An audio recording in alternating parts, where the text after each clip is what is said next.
바울이 이제 예루살렘에 이제 들어갈 때에 결박과 환란이 이제 기다리고 있다는 것을 알고 있었습니다. 그래도 바울은 마음의 소원이 있었습니다. 뭐냐면 그 형제들이 아직도 알지 못하고 예수 믿는 사람들을 핍박하고 있는 그 형제들에게 사실을 복음을 알려주기를 소원하고 있었습니다. 하나님은 분명히 바울에게 너는 로마까지 가야 되겠다 그렇게 이제 하나님은 말씀했습니다. 그런 로마는 이방인 전도길에서 바로 가면 쉽거든요. 가는 거는. 근데 하나님은 왜 예루살렘에 갈 수 있게끔 그렇게 하느냐. 바울의 소원이 있었고 또 하나님은 그 백성들에게 이제 마지막으로 복음을 전하고 또 하나님의 뜻이 무엇인지를 알려주기 위해서 바울을 통해서 예루살렘에 가서 그들에게 진짜 하나님의 뜻을, 진짜 복음을 전하게 하기 위해서 하나님은 바울을 이제 예루살렘으로 가게 하는 겁니다. 이럴 때 이것을 반대하는 무리들은 어떻게 합니까? 바울을 결박하고 막 그냥 사람들을 충동해서 결박하게 하고 죽이려고 그럽니다. 그럴 때 이 천부장이 막 소리가 막 일어나니까 책임이 있으니까 천부장이 와서 그것을 알아보고 그것을 이제 정리하려고 하는 그런 모습입니다. 그런 모습 속에서 이제 바울은 그 백성들에게 결박된 상태에서 백성들 앞에서 그 모인 무리들 앞에서 결박된 상태에서 복음을 전하는 겁니다. 그 백성들뿐만 아니라 대장과 또 모든 장로들을 모인 가운데서 복음을 전합니다. 이것이 하나님께서 그 백성들에게 마지막으로 복음을 전하는 모습입니다. 그러니까 하나님도 그 백성을 향한 안타까움으로 인해서 바울을 통해서 복음을 전하게 하고 또 바울은 자기도 핍박져 있던 사람이잖아요. 그죠? 그럼에도 불구하고 자기가 이제 깨닫고 회개하고 예수를 믿게 되었는데 그것을 전해야 되고 또 하나님의 뜻은 뭡니까? 이스라엘 백성들만 구원하시려고 하는 것이 하나님이 아니고 이방인까지도 모든 세상 땅끝까지 복음을 전하여서 모든 사람들이 구원을 받을 수 있도록 복음을 전하고 모든 사람들이 구원받기를 원하는 것이 하나님이십니다. 그러나 그 백성들은 어떻게 생각하고 있습니까? 그걸 그렇게 생각하지 아니하고 자기들만을 생각하고 있는 그런 모습이라는 겁니다. 예수님도 어떻게 했습니까? 너희들에게 성령이 임하면 땅끝까지 복음을 전하는 겁니다. 먼저는 예루살렘이가 그죠? 유대와 사마리아 땅끝까지 복음을 전하는 겁니다. 이것이 예수님의 명령이고 하나님의 뜻입니다. 그런데 그 백성도 어떻게 하고 있습니까? 자기들만이라고 생각합니다. 그래서 하나님은 핍박되어 있던 사울을 바울로 바꾸어서 회개시켜서 깨닫게 해주셔서 됩니까? 이방인의 전도로 사용하고 그 다음에 그 백성에게 가서 사실을 그 증거를 말하고 있는 겁니다. 두로 지역이 이제 예루살렘 그 지역이잖아요. 그죠? 두로에 가서 있을 때 사람들이 가지 않기를 원했습니다. 그래도 됩니까? 가야 된다. 그래서 무릎 꿇고 해변에서 무릎 꿇고 기도하고 또 가이사라로 가고 가이사라로 갔을 때 거기 누가 있느냐면 빌립의 집이 있었습니다. 7지사 중에 한 사람 빌립의 집이 있었는데 그 4딸이 있었는데 그들은 예언하는 자라였습니다. 처녀로 예언하는 자라. 그러니까 빌립이 성령 충만했기 때문에 그 자녀들도 성령 충만한 모습으로 쓰임받는 그런 모습이었다는 겁니다. 거기 있을 때 이제 아가보라는 선지자가 유대로부터 내려와서 예언하는데 어떻게 예언하냐면 바울의 띠를 가져다가 자기 몸을 막 동겨매면서 이 띠 임자가 이렇게 결박될 것이다. 그렇게 예언합니다. 그러니까 어떻게 합니까? 그 사람들이 예루살렘에 올라가지 말아라. 이제 이렇게 결박되어지면 이제 죽는다. 올라가지 말라는 겁니다. 그럼 바로 뭐라 합니까? 아니다. 내가 죽더라도 가야 되겠다.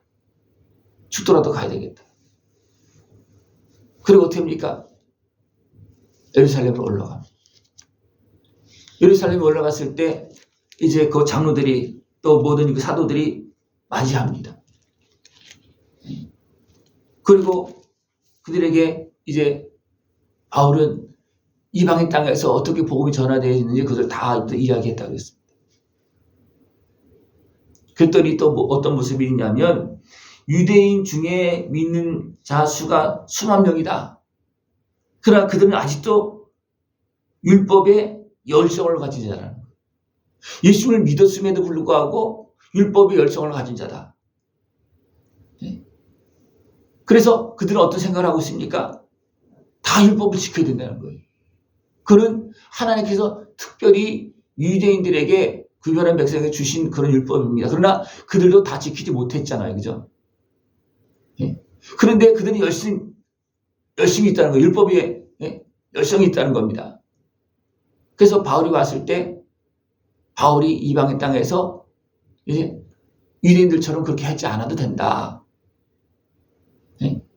이제 그런 쪽으로 이제 이야기를 한 겁니다. 왜냐하면 그렇다고 해서 율법을 지키지 말라 그러는 건 아니에요. 분명히 유대인들은 율법을 지킵니다. 율법을 지키는 건 잘못된 것은 아닙니다. 그러나 그것을 이방인까지 다 적용하는 것은 이거 무리다. 그래서 예루살렘에서 어떻게 보면 결정을 했잖아요. 그죠?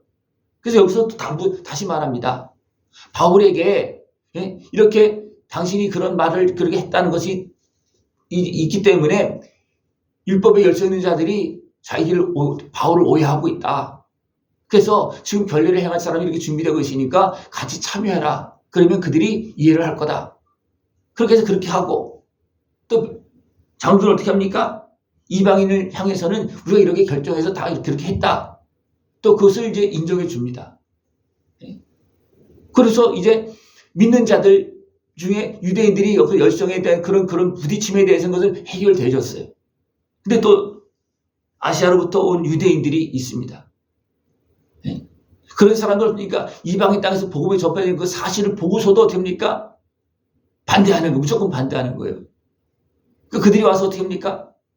바울이 또 헬라인과 이제 예루살렘에 있는 것을 보고 같이 성전에 들어왔다고 생각하면서 도리어 이제 막 사람들을 충동해서 바울을 잡게 합니다.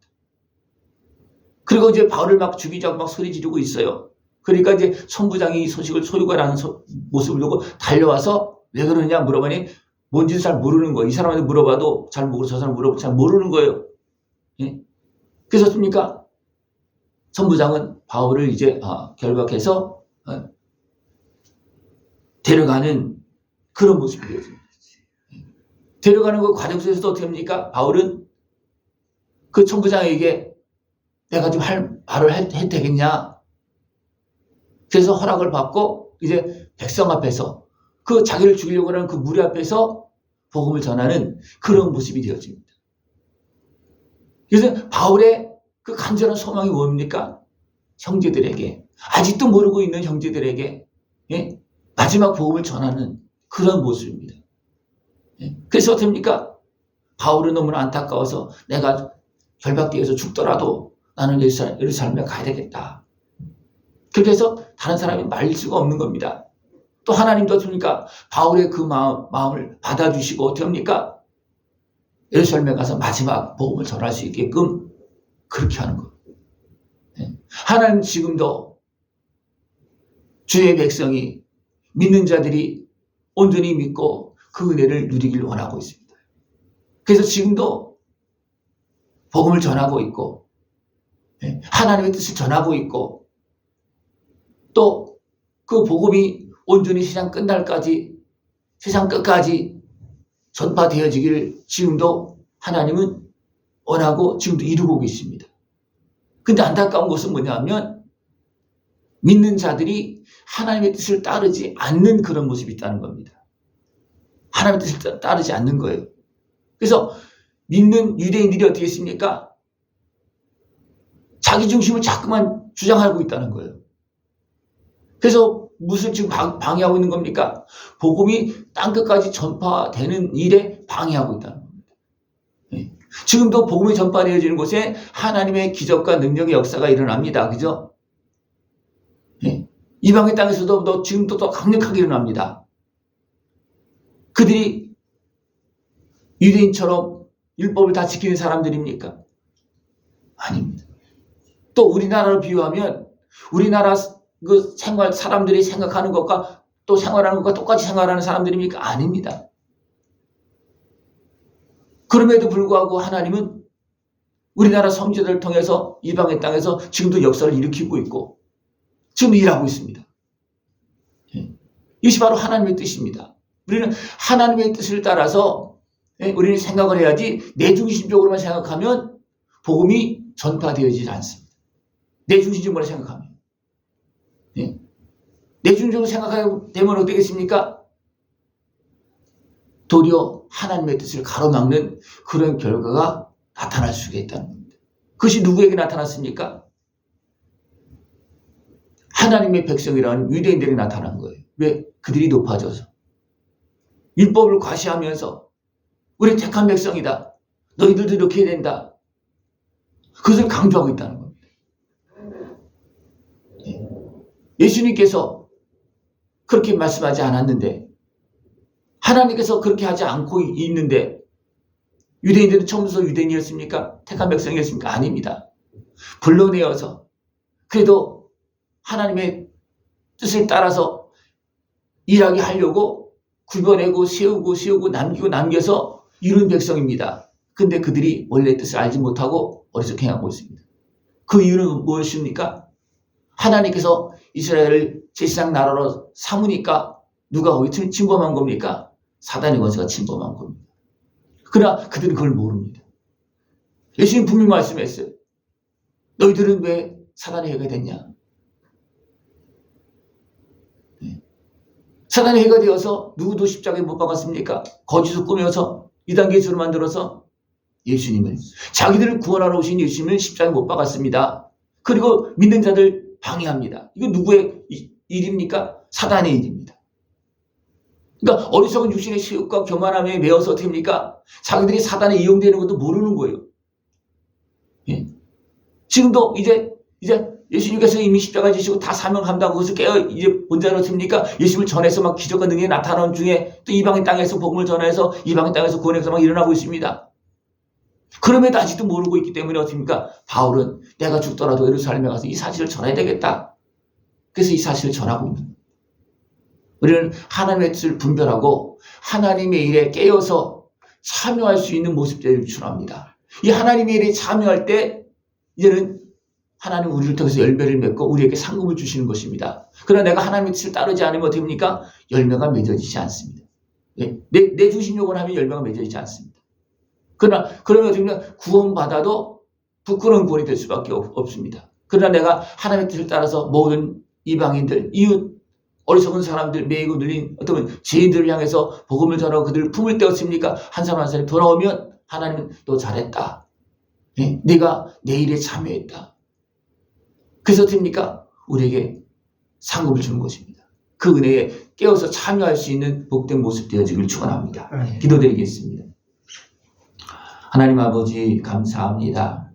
우리를 사랑하시어서 자녀 삼으시고 또 우리를 통하여서 하나님의 사랑과 그 예수님의 은혜를 전할 수 있도록 사용하심을 감사를 드립니다. 하나님의 은혜와 사랑 앞에서 아름답게 쓰임받고 열매 맺고 하나님께 영광 돌리는 우리 모습 되어지도록 주님 함께하여 주시옵소서. 예수님의 이름으로 감사하며 기도드리옵나이다. 아멘.